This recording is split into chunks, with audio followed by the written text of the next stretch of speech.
Today I'm in Westminster in central London. I'm right in the heart of all of the action. Trafalgar Square is a short walk that way, Houses of Parliament that way, and Buckingham Palace in that direction. Now the reason why I'm here is to go to this place behind me, the Horseguards Hotel. The reason it's called the Horseguards Hotel is because we're very close to Horse Guards Parade. We'll actually take a look at that later in the video. So if you like horses and soldiers that are dressed up very ceremonially, then please stay tuned. Now talking about ceremony and things that are quite impressive, have a look at this lamppost behind me. This is probably the most impressive lamppost that I've seen in the whole of my time living in London. So if you want a photo with a really nice lamppost, then you should come here. Now the reason why I've come here isn't just to talk about this lamppost, it's actually to talk about the afternoon tea. Now this afternoon tea is mid-price, so it's nowhere near as expensive as places like the Ritz and Claridge's and Dorchester. It's a bit more affordable. But the key question is it any good? Does it stand up to those teas? Can we compare them? Well, there's only one way to find out, and that's to go in and actually try it. So let's head inside the Horseguards Hotel and see what the afternoon tea is like.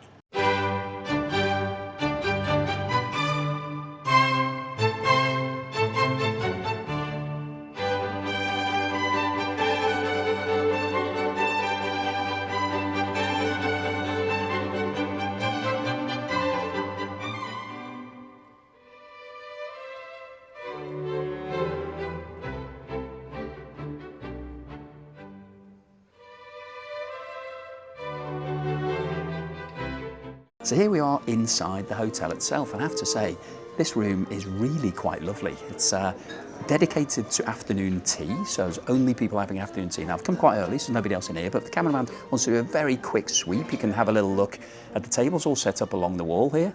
Yep, and so you get a flavour for what this place is like, playing some nice music, so all feeling really quite good. And the service here is absolutely fantastic. So just sat down, and included in the deal that we've got, which I think any afternoon, so you get a welcome mocktail. So this is lime, cucumber and elderflower, and you can see it's actually got some cucumber in there, so that's quite a nice little touch. Ooh, that's really nice. I do like a cucumber sandwich. I don't usually get a cucumber drink, but I've got one here. It's really quite tasty. Just about the right amount of lime in there to give it a little bit of a kick. Really nice, really like that. Now, I've also got my tea. Now the tea here is very special. If you've been watching my videos, you'll know I went to Charing Cross and there was a hotel there called the Claremont, and this hotel is owned by the same people, but this is the 5-star version. So this is the absolute pinnacle of their whole hotel group. But it has the same tea. And if you watch that video, you'll know that in here, we've got the actual blends of tea that are available. So we've got 10 different teas here. English breakfast, Darjeeling, Earl Grey, Assam, strawberry and mango, silver needle, which is a white tea, oriental sencha, jasmine pearls, milk oolong and chamomile. And what's special about this is that you actually get the tea to test out. So if I just put this down for a second, this is the English breakfast. You can actually see the real leaves. So these are the actual leaves that you'll be getting as a drink, so you can smell it and just get a flavour for it, literally.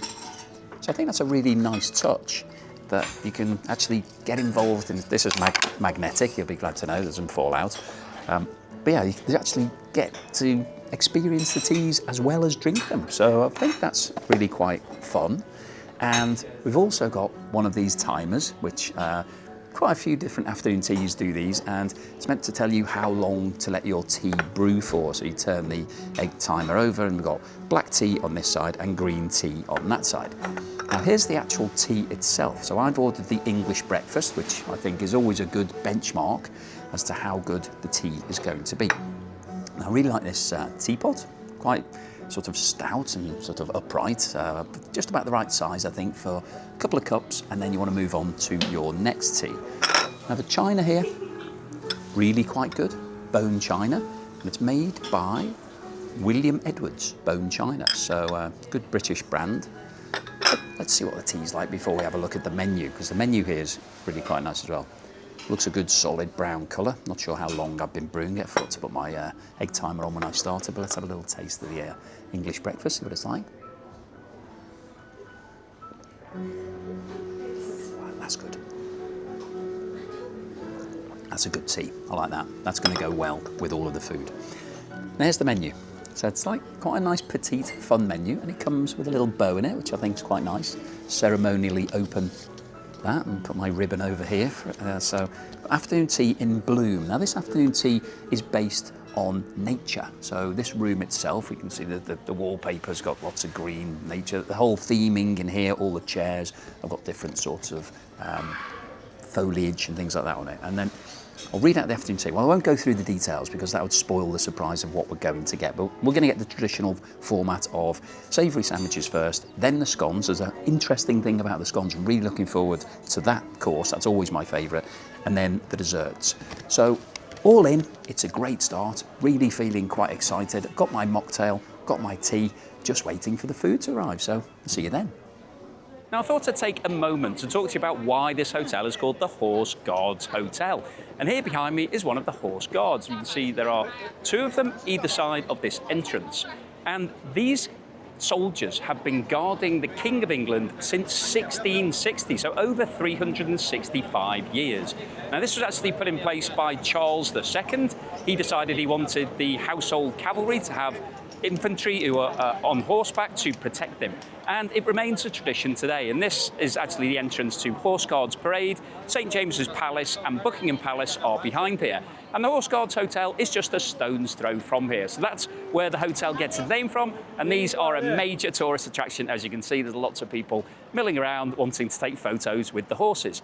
Anyway, let's get back to the afternoon tea. The food has now arrived and it's here on this very ceremonial three-tier stand. Now, what's different to normal? We've got a cloche at the top. I do like a cloche. Now, a cloche, if you're not familiar, is basically a cover like this to keep things warm. And inside there are the scones. But it's not time for the scones yet. It's time for the savoury sandwiches. So let's have a look. Now, what I like, firstly, in terms of the afternoon tea itself, everything is matching. So we've got this really nice bone china. It's the same with my tea here, and the plate that the sandwiches is on is exactly the same. So that's always a good touch, and it's the same with the other tiers here. Now, I've got 4 sandwiches today. There's a set for me and a set for the cameraman. So, firstly, what I like about it is the colour. So we've got lots of really different, interesting bread. It's not just all standard bread, standard sandwiches. There's a bit of something for the eye as well as for the mouth here. So we've got 4 different sandwiches. Let's go through them. I've got the menu just to make sure I'm not missing off any of the details. I'm going to start with this one. So it's quite chunky. You can see it's quite a decent sized sandwich, quite wide, and it's got a lot of filling in it. But look at, show it that side. Now this is beetroot cured smoked salmon with cracked black pepper and lemon parsley bread. So quite unusual bread. Feels a little bit hard, the bread. I don't know whether that's just the style of the bread or whether it is a bit of a hard sandwich, but we'll wait and see. But you can see the beetroot infused salmon is making it look redder than normal. Let's see what it tastes like.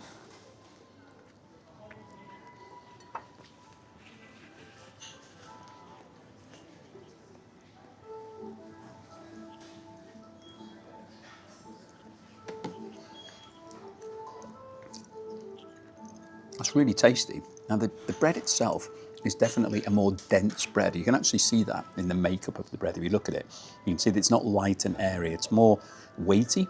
That's just the style of the bread. It's hard because that's the way it is.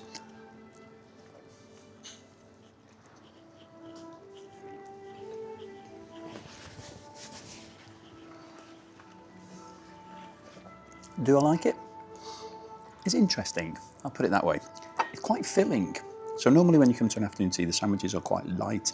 This is, as it's a dense bread, it's definitely more filling, and because it's quite substantial, there's actually quite a lot of eating in that, which isn't a bad thing because some people complain that when they come to afternoon tea, they're not actually full at the end of it. You'd definitely be full if you had 4 of these type of sandwiches, but interesting start. I like the fact that it's a different type of bread and the filling is really good. So let's have a look at the next one. Now this is a classic cucumber sandwich. So let me have a look. It is minted ricotta and cucumber ribbons. And this is on green olive bread. So you can see it's still fairly substantial bread. Let me have a little taste of that.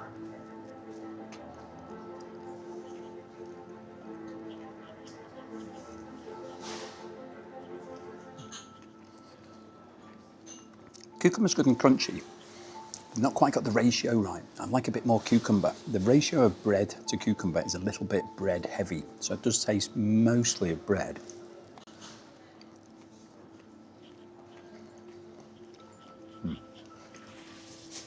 It's good, but more cucumber, a bit less bread. That would have been the way I would make it. Not bad.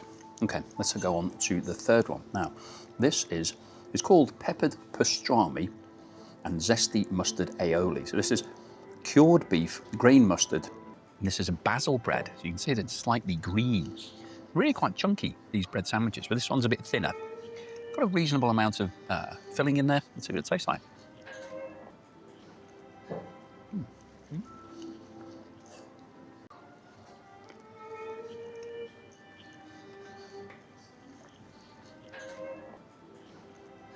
So the beef, as you can see, it's cured. So it's not cooked. It's been cured in, I don't know exactly how it's been cured. It does taste different.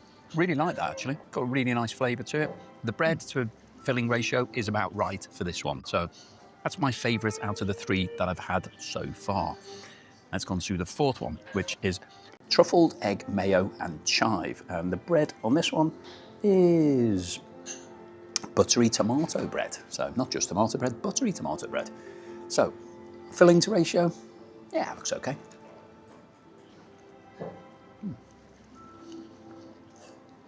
It was quite surprising because it's red and it's tomato bread. I sort of mentally was thinking about tasting of tomatoes, but it doesn't taste of egg, obviously, because it's an egg sandwich.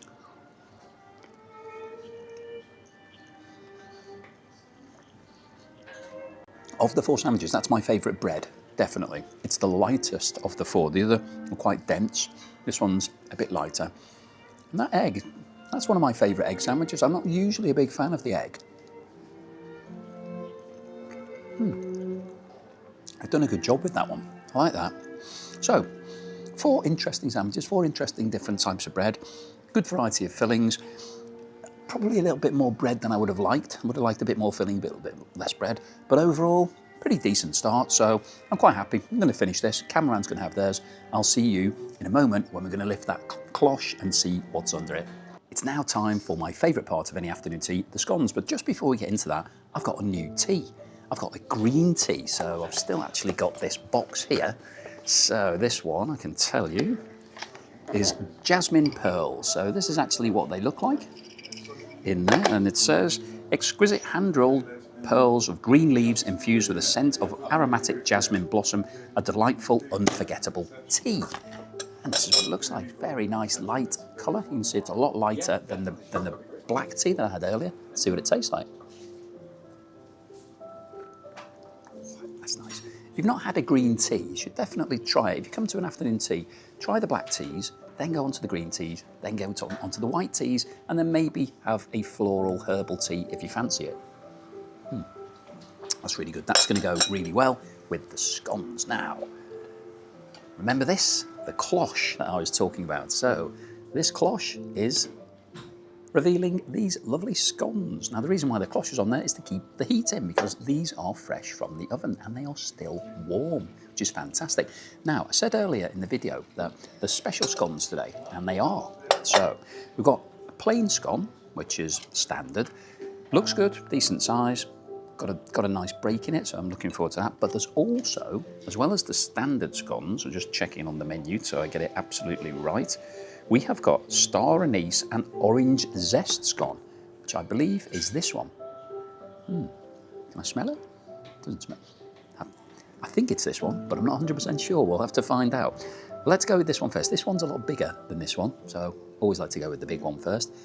As you know, we try not to use the knife. The royal family break their scones, and if it's good enough for the royal family, it's good enough for me. So let's see if I can get a nice clean break on this. It looks relatively easy, but you never know. Okay, that's pretty good. That's 50-50. It smells like a standard scone. Let's break the other one and see if it smells different. See if it smells of star anise and all of the other things that are meant to be in here. Oh, it does smell different. Okay, I'm going to start with that. And you can see there's actually a difference in the colour as well between the two scones. So I'm going to try this star anise one. Now, in terms of what we've got to have with it, we've got clotted cream. I like the look of that. That looks good. And this is, let me just double check because it's in here, raspberry and blackberry jam, which is made by Highgrove Organic Preserves. So don't think I've had that combination before, but they're two of my favourite flavours. And the other thing I get told off about a lot is you're not meant to use your knife, you're meant to use these little spoons. So that's how I decant it onto my plate, and then I can do what I like with it after that, because it's not going to mess around with what the cameraman's going to have.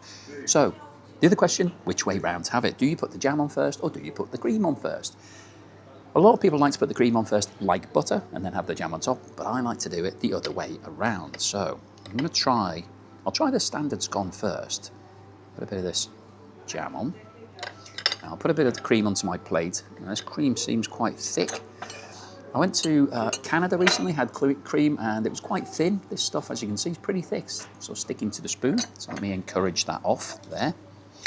And I'll apply a little bit on top of the jam. So I've got plenty on there. That's quite a big portion. Let's see what it's like.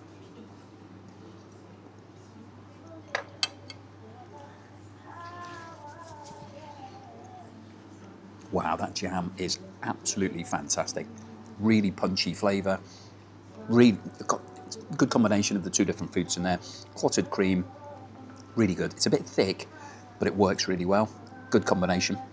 So that was definitely the standard scone. There was no hint of star anise or anything else in there. Let me try the other scone and see if, firstly, see if I can taste it, and then secondly, see if I like it. I've still got my cream on the plate from here, so I can pop that on there.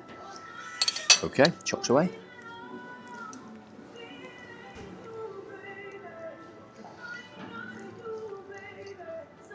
Well, the first answer is you can definitely taste the difference. There is definitely more of a floral flavour in there. Almost, yeah, it's a very strong sort of flavour of flowers with the star anise. Does it work well in the scone? It's different. It's different, I'll give you that. The jam and the cream, fantastic. It's like an overriding aftertaste. So you have the jam, you have the cream, and then afterwards you get that star anise flavour which sort of lingers with you. It's unusual. I don't think I'd choose it as my first choice scone, but I do like the fact that it's different, and we've got something here that I haven't had before, which is quite rare because I've been to a lot of these afternoon teas. So quite impressed with that, really impressed with the jam. I like these scones, they're good, they're light, they've got a good hard outer edge, they're working really well. Really quite happy with this course. This is my favourite so far, and I like the cloche as well, that's always a bit of fun. So I'm going to crack on with this. Cameraman is going to have theirs, and I'll see you in a moment for the cakes, which have a special theme based on all of the parks in London. So we'll go through that in a moment. It's now time for the desserts, and I thought it was time to switch up the tea. So I've gone for one of my favourites, Silver Needle, which is actually a white tea. So here it is. Let's have a little bit of this first, so you can see how clear it is. It's like really, really pale in terms of the colour, and that's been brewing for quite a long time. So it's the lightest of all the teas I've had today, and it's got a really delicate flavour, which will go really well with the desserts. But before we do that, I've got a magic trick for you. Remember the cloche that we saw earlier? Well, watch this. The scones have replenished themselves because everything here, all of the courses are refillable. So if you come here, then you can ask for a refill on the sandwiches, on the scones, and on the cakes. And here's a little tip: even if you're feeling a bit too full and you don't really think you're going to eat all of the scones or the cakes, get a refill, take it home, give it to somebody at home, or even give it to a homeless person on the way home from the hotel. So yeah, just a little tip. You might as well, it's available. It's not something that you should feel embarrassed about. If they tell you that things are refillable, then ask for a refill. Get value for money. Okay, let's have a look at the desserts. Now, to say, visually, they're looking pretty good. Always like to benchmark the desserts by whether or not I could make these myself. I think I would struggle to make most of these. I could probably make that cheesecake one, maybe this one, if I could cut out the star in the right way. Don't think I'm going to be able to make the choux pastries. My choux pastry making, not very good. Now, all four of these, I mentioned that we've got a botanical theme here today, and all four of these have a link to parks in London. So we'll go through that in a moment. But just before we do that, I just wanted to talk about this hotel for a moment, because this was actually built about almost 150 years ago, and it was part of the Whitehall development. And there's a bit of scandal involved in this because the guy who was behind it, who built it, actually did a bit of a Ponzi scheme, and he was building things and then borrowing money and getting it revalued and borrowing and borrowing. Anyway, ended up going completely bust, lost about £8 million, bit of a scandal at the time. And lots of prime ministers have stayed here because these are Whitehall apartments for the Parliament, the government. But it was eventually sold to the owners of this hotel, who made it into a big hotel. So it's got a bit of history in here. You can look it up if you come here, but it is a really nice place. If you're looking for somewhere to stay, fantastic location. Okay, let's talk about these cakes. Now, which one I'm going to start with? I think I'm going to start with the eclair because it looks the easiest to eat. Now, if I get the details, I'll tell you exactly what it is, but it looks good. Has it got gold leaf? No, I don't think that's gold leaf. So the details on this is called Traditional Chocolate Eclair, Rich Chocolate Eclairs. Oh, not really much in the description. Feels quite weighty. I'm expecting there's going to be a lot of chocolate inside this.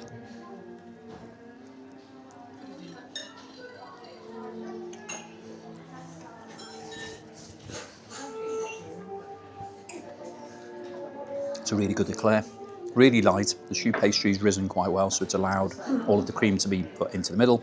Got a nice flavoured, shiny top layer as well, but not too heavy, not too filling. I've gone against convention really, because convention says that you're meant to have the chocolate course last, because chocolate's the strongest flavour, but it was the easiest to pick up, so that's why I went with that one. Now, in terms of which park is this related to?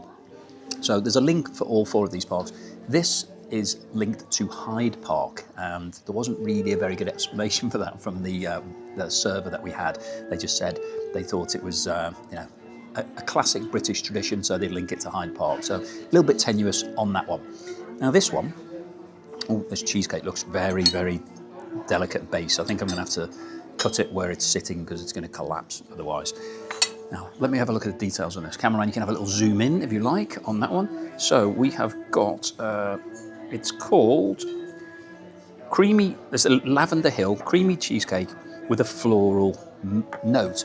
And this is linked to Primrose Hill in London, where there is a lot of lavender. So I'm expecting this to have a lavender taste to it. Now, let me see if I can lift that with my fork. I've got my pastry fork here, see if I can. It looks, the base is very, very biscuity, so you can see that it's all falling off there. I'm going to have to put it onto my plate. You can see that the biscuit base has sort of collapsed, hasn't really had enough butter in there for it to be able to stay together. So I'm going to have to just pick some of that up.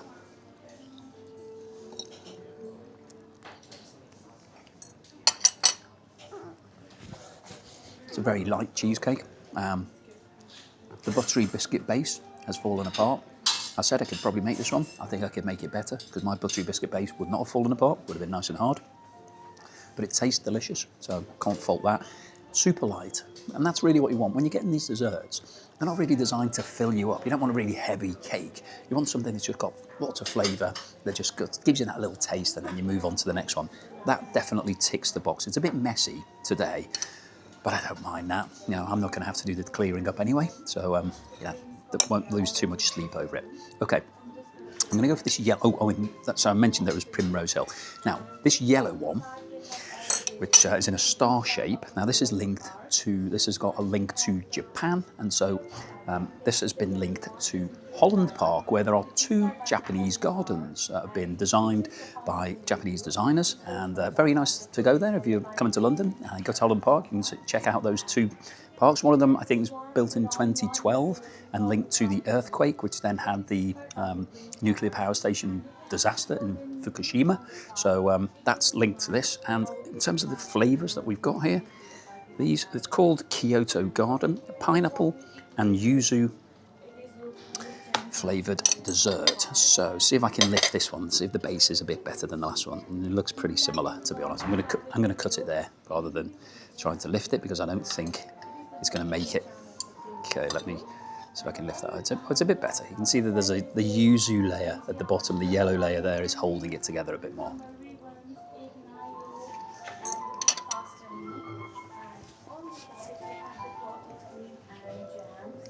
That's absolutely delicious, really lovely. So yuzu, I'd describe it a bit more, it's like similar to lemon, but a bit more floral. It's got a little bit more intricacy than lemon, but it has that same zesty sort of flavour, so very light and just sort of gives you that nice zing. Yeah, that's really delicious actually. I think that's, out of the 3 I've had so far, that is definitely the best one.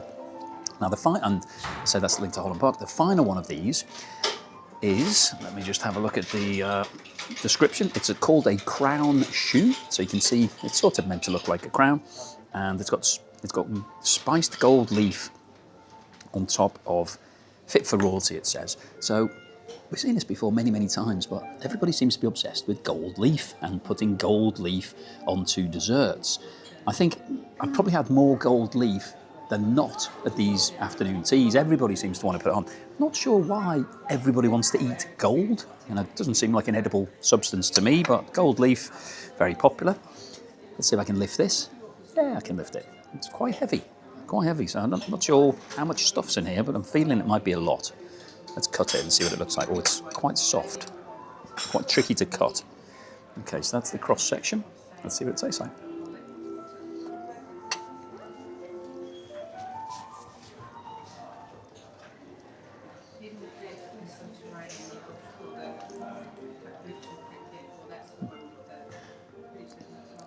Well, it's similar to the eclair, except there's a lot more choux pastry and it's a bit softer and a bit chewier. So I think I preferred the eclair to that one. In terms of what's the flavour, sort of a vanilla cream flavour, not a strong pungent flavour. Out of the 4, the yellow one was definitely my favourite, but overall all 4 of them pretty good, pretty decent. Different types of flavours in there, good selection. Quite liked it, so I'm going to finish mine. Cameraman's going to have theirs. Going to have a bit more of my fantastic white tea, and I'll see you in a moment for the wrap up and the bill. Okay, so here I am at the end of the meal, and I've got myself a hot chocolate. Now, not sure whether I mentioned, but you can get hot chocolate or coffee, all included in the price. Quite like this, looks pretty nice. Let's see what it tastes like. Ooh, that's nice. Very chocolatey, very creamy, quite indulgent.